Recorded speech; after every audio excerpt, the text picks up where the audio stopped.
E aí galera do Me Salva, eu sou o professor Marcelo e nós vamos seguir com o nosso módulo de artes visuais no Enem. Nessa aula vamos falar sobre o vocabulário artístico, as principais palavras do universo da arte. Começamos com pictórico e escultórico. Então, pictórico tem a ver com pintura, né? O próprio nome já, pintura vem de pictórico. Qual é a característica principal da pintura?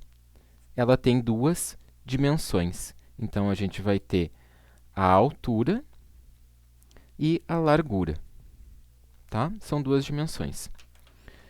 Também, que tipo de materiais, então, são utilizados geralmente nas pinturas? Temos as tintas, grafites, enfim, muitos outros materiais podem ser usados quando a gente está falando de pintura. Escultórico tem a ver com escultura. Qual a diferença? Aqui eu tenho três dimensões. Eu vou ter altura, largura e a minha terceira que é profundidade. Ok? Então, se na pintura eu trabalho com as tintas e tudo isso, na escultura é muito mais o barro, o bronze, o mármore, né? Se o artista for um artista com mais condições financeiras. E vamos ver uns exemplos, então, do pictórico e do escultórico. Qual seria, nesse caso, o trabalho pictórico e qual o escultórico? Bom, aqui eu tenho o trabalho pictórico, porque nessa pintura eu tenho altura e largura, né? Eu tenho duas dimensões, correto? Do outro lado, na escultura, nós temos também a altura, a largura e a profundidade. Então, são três dimensões. Essa é a diferença principal, né? Então, na pintura, por ela ter três dimensões, quando eu estiver olhando para a escultura, aliás, eu vou circular essa escultura, ver todos os lados dela. Na pintura, geralmente, se eu fico na frente dela, pronto, né? Eu já tenho toda a ideia da pintura. Mais um termo: autorretrato e retrato. Autorretrato nada mais é do que a representação de si mesmo. Então, eu, né? No caso, se eu sou artista, eu faço o meu autorretrato. Nada mais é o autorretrato do que as selfies, né? Que todo mundo tira muito por aí. Então, o retrato vai ser o outro, né? Então, quer dizer, quando eu retrato o outro, quando o artista retrata outra pessoa, ele está fazendo um retrato dessa pessoa. Quando ele retrata a si mesmo, é um autorretrato. Quem leu o Código da Vinci ou assistiu o filme é bastante conhecido dessas imagens, né? Então, aqui, duas obras do Leonardo da Vinci. Nesse caso, um autorretrato. Ele retrata a si mesmo com a idade por volta de 60 anos, mais ou menos.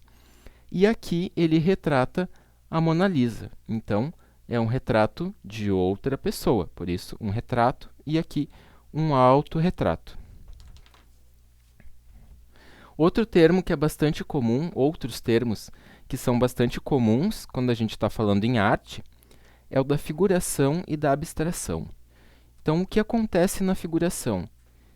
A identificação. Quer dizer, eu olho para algo e eu reconheço, eu identifico. Que é o contrário da abstração, né? Eu não identifico. Eu olho e não sei do que se trata, não reconheço essa imagem.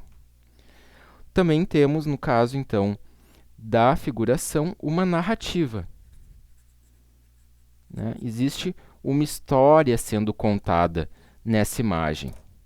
Já na abstração, existe uma ausência de narrativa. Não está presente a narrativa, tá? Tentem pensar, por exemplo, num filme que vocês assistem, né? filme que vocês assistem tem uma narrativa, tem um começo, um meio e fim. Eu posso ter um pouco essa ideia numa pintura figurativa, mas nunca numa pintura abstrata.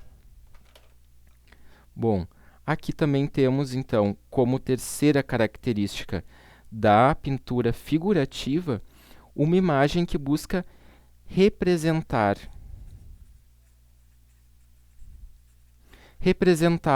o mundo, representar uma paisagem, representar uma pessoa, o que quer que seja, né?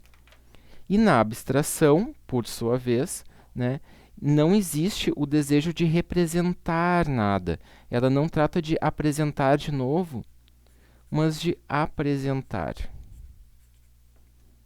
Certo? Aqui como se eu visse pela primeira vez, aqui como se eu visse algo de novo. O exemplo deixa isso bem mais claro, né? Então aqui, uma pintura figurativa, em que eu identifico que é uma paisagem, que tem uma montanha, um céu, um castelo, uma estrada. Eu posso construir uma narrativa uma história, né, a partir dessa imagem. Do outro lado, eu tenho muito mais a apresentação de uma imagem e não a representação. Por quê? É como se eu estivesse vendo ela pela primeira vez. Eu estou vendo pela primeira vez e estou vendo manchas, linhas, cores.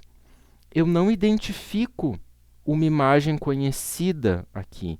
Não se tratam de imagens que eu conheço, não existe uma narrativa, apesar de ser muito comum várias pessoas olharem uma imagem abstrata e tentarem encontrar um rosto, um pássaro, um navio. Mas o desejo do artista, quando é uma pintura abstrata, é que nada disso tenha a ver com o mundo, com a realidade como a gente conhece.